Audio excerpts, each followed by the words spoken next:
Hey there everyone, welcome back to Gamevine, and my name is Dave, and today get your party hat on because we are going to the festivals of Everdell's Bellfair. Let's do it.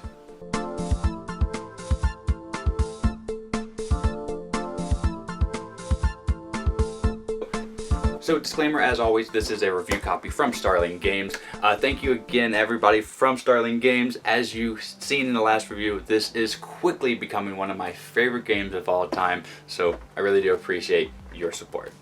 And we're going to be continuing the week of Everdell, and the first expansion that I'm going to personally look at is Belfaire. Now, this is a expansion where the North King is throwing a festival for the 100th year of founding Everdell. That's the theme, but essentially what this game has in it is a whole bunch of micro expansions that you can add in and out, combine if you want to, but it has a way that you can add 5 to 6 players, which is one of the biggest perks in my opinion. But my favorite thing about this expansion is it adds personality by giving your animal character a unique power. But let's stop talking about it. Let me show you what comes in this box, and then I'll tell you what's new and give you my opinion.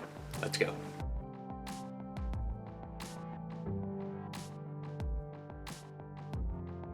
Here we have the contents that are in the box. Not a lot, but it is quality bits on what there is. So first of all, this is basically just a card holder. They have different seasons and different arts on each one of them. I think that is a nice bit of flair. These are actually cooler than you might think. And then we have these event tiles. They're really thick, sturdy tiles. Now these vary up the game. You'll be picking one of these, and basically this does add a little bit of replayability to Everdell, at least another 3 or 4 games worth. And then the cards, of course, you know, they're little tiny cards, but linen finish, very good. Now they have player cards, you have forest cards, different things like that, all quality products. And then you have the cardinals and toads, the other players and other animals, and just listen to that. You can hear the quality there. And of course they have their respective toad lures for other expansions that you'll see later on in the future. And then you have the two boards. This is the big board if you're going to be playing without the tree, and this is the small market board if you're going to be playing with the tree. And then you have some player tokens because some players actually need that. So now let me show you what these bits actually do, and I will tell you what I think about that afterwards. Let's go. Okay, so we're going to be playing with this bigger board here, and I'm just going to show you what the mechanics that these micro expansions bring. The first one here is just a special event. It's a flower festival event. It's another event that you can add just a little bit of flair. I would say throw this in every time because it's beautiful. Okay, so this right here, main board, is basically the marketplace, and you take out the tree, you would put the cards, with more of the cards and the meeples up here, and the special events will go down here instead. But mainly you want the marketplace here. Now only one player, one worker can go there per player, so every season you can go there, but that's it. And what you're going to be doing is trading and or gaining. So if you go here, you can either choose to gain, and you will get whatever is on there. So you'll get 2 resin and 2 cards. And then if another player goes there and they do the same thing as gain, then they'll do the same thing. And then if somebody goes there to actually trade, well, you would pay whatever it says here and then the cost, and then you would get everything in the trade pile, and then it would go back over here. So that's a way that you can really get a boost of materials. I played a lot of this in my first game, and then it tapered off in the repeated plays after that, but it's still a really cool option to have, and another option you can throw in that's pretty easy. And then, like I said, you have these event tiles here. These basically, you pick one of these and it's going to have you do most destinations. Whoever is in first place gets that many victor points, second place, so forth. And then you have most like productions and stuff like that, most common characters. And again, this adds a little bit of replayability, not much, but I definitely say add this in every time as well. The marketplace, you can add or take it. It's not a huge thing, but it is a cool option, like I said. Now let's move over to the hero cards.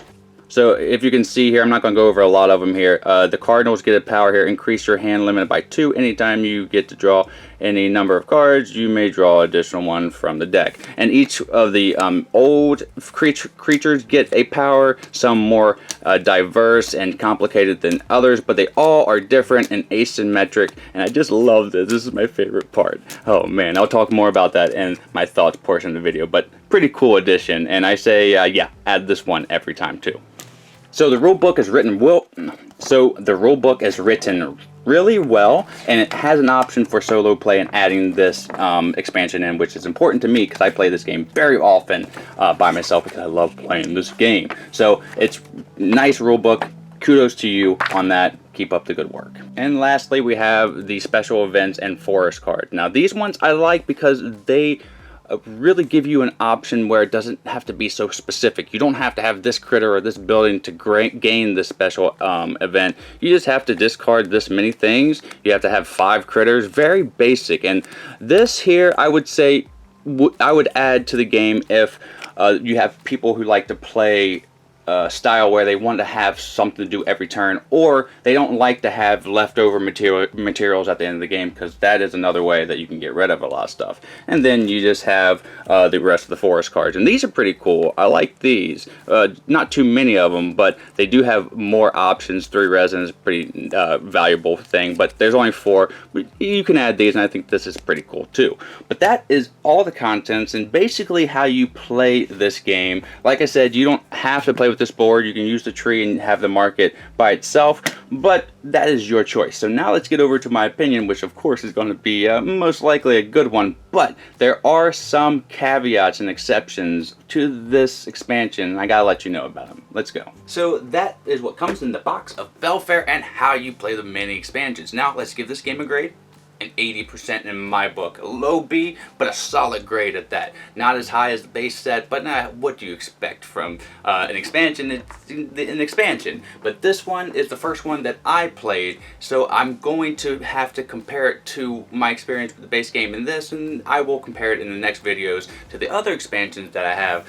But this one, I think, lost a few points because the MSRP is a little higher than what I think you get in the box. Now everything in this box, even though it doesn't say collector's edition, is top notch, so you're still getting quality product, but I think maybe $5 less, and then it would be a solid price for this product. But that would be my only gripe when it comes to this expansion. Other than that, everything else I love and at least like. So the first thing I really like is the player hero power. So every animal that you have, your little unique animal meeples, they become even more unique and awesome and just asymmetric now when they have powers, and that right there won me over. It could have been just a little mini expansion, and that I would have been over the moon for that, but they included it in this batch along with a whole bunch of other ones, but that in itself is my very favorite one. And the next edition, of course, is the 5 to 6 player. I like adding more different animals, and a larger game is always pretty cool. One of my favorite games that I like to try to bust out, I like adding more numbers to that. Then the next thing that I like is the event cards. Now, when you were playing the base game, sometimes it was too particular and stringent on what you had to do to complete these quests now, or events. Now, like a lot of these micro expansions, this expansion rounds out the game of Everdell, in my opinion. So you don't have to rely on certain things to really get in your hand or on the board so you can execute a move that you've been waiting to do. Maybe if the game's starting to end, you just have to get rid of something in your hand or your materials, and you need to get points to try to score, and you can do that with this game. And with this expansion now, depending on which ones you add. So because of that, I recommend this game to a lot of people who like to always have something to do on their turn. Now, you won't be using a lot of the spaces even if you include them in the game. You have so many other options, but they're there just in case, and that's what I appreciate about this expansion the most. And as well, for the awards, it kind of rounds out the game, adding a little oomph to the very end of the game, so you can get extra points. The market is pretty cool. I didn't use the market as much after the very first game I played with it. I used it a lot, and then it just became kind of a ghost market. But it's still a really cool thing, especially if you play with a larger player count. I can see that really starting to get lucrative, going back and forth like that. So really, really cool addition. Never take away my tree. I'm always going to play with my tree. So I do appreciate the bigger board, which I did play a game on that, and it's really nice. But I will always play with the tree. I don't care how long it takes to set up. I love the appeal. And I also like the little card holder things. I am a person that, like I said, I like Caverna because of the production quality and how it builds up, and I like to see my map that I built at the very end, and that little L-shaped thing adds a little bit more to it. So again, even though it's just something simple, in my opinion, it's super cool. I like it. And even in the rule book, the lore is dripping. You get to read from the first year that they founded the Everdell forest all the way to the 100th year, and it gives you little cliff notes of every year. And at first I was reading, I was like, oh, that's so sweet, but then it took a dark turn because 1/3 of the population died to Blackroot. I was like, whoa. So it isn't all fun and games, but it was really cool reading that little bit, and I love the attention to detail. If you can't see the big smile on my face, I appreciate this game so much. Overall, Belfair is a solid expansion, and I recommend it to anybody who has the base game. So again, thank you Sterling Games for your support. I couldn't have done this review without you, and I couldn't have done it without the support from the Vine Nation. So if you're new, click subscribe, appreciate that. And if you're a repeat visitor, well, here's a hug.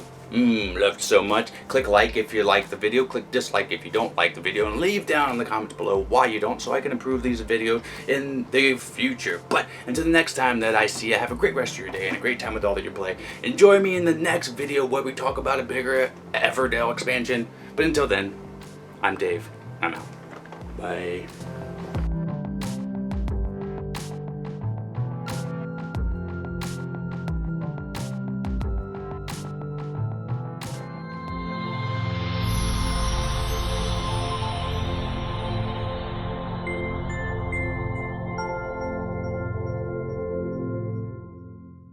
Miko, it's time to go. Good girl, Miko.